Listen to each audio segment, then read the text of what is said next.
Alors, vous le voyez ce soir, hein, nous honorons des personnalités qui ont œuvré dans des registres différents.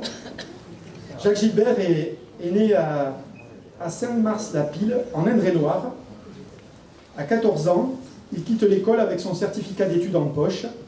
Les 3 années qui suivent, il effectue son apprentissage du côté de Tours, dans les usines Renault, avant de s'engager le 8 juin 1955. Dans l'armée, il est versé dans les commandos parachutistes et il est immédiatement envoyé en Algérie alors que se déroule ce que le gouvernement de l'époque qualifie d'événement en refusant d'employer le mot guerre. C'est pourtant bien dans une guerre que Jack se retrouve. Il en éprouve tous les dangers puisqu'il est blessé à la cuisse lors d'une opération. Il conserve d'ailleurs toujours chez lui son bidon d'eau en fer blanc, percé de part en part par la balle qui a fini sa course au niveau de sa jambe. Pendant ces années terribles, Jacques Gilbert accomplit un acte de courage exemplaire. Il me l'a souvent raconté. Le 18 octobre 1956, alors qu'il se trouvait dans un restaurant de la ville du Sendai, dans la banlieue d'Angers, où se trouvaient de nombreux Européens, un Algérien fait irruption et lance une grenade au milieu de la pièce. En un éclair et n'écoutant que son courage, Jacques Gilbert, qui faisait face à la porte, se saisit de la grenade et la jette à l'extérieur du restaurant. Ce jour-là, un grand nombre de victimes a sans doute évité, et on imagine avec quelle profusion Jacques Gilbert a été fêté par les personnes présentes. Pour cette action, il se voit d'ailleurs attribuer la croix de la valeur militaire. Là encore, les dirigeants de l'époque refusant de parler de guerre, mais seulement d'opérations de maintien de l'ordre, cette croix remplace la croix de guerre habituellement décernée pour les actes similaires.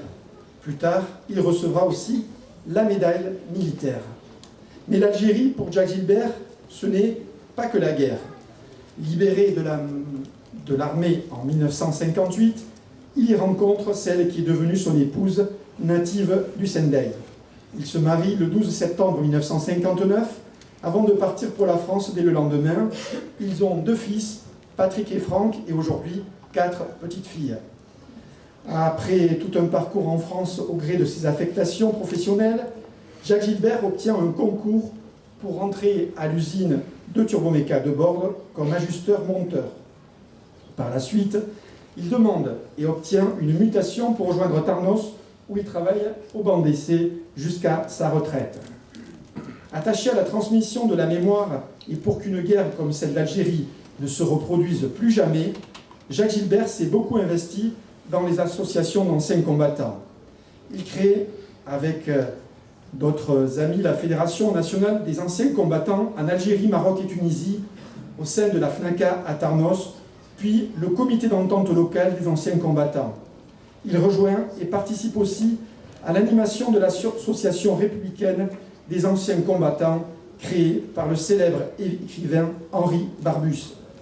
Il assume le rôle de porte-drapeau puis de maître de cérémonie durant plusieurs décennies. C'est lui qui a officié en qualité de maître de cérémonie au Monument aux Morts. Il a essayé au Monument aux Morts. Pour toutes ces années au service de la mémoire et du souvenir, j'ai beaucoup de plaisir à remettre la médaille de la ville à Jacques Gilbert sous vos applaudissements.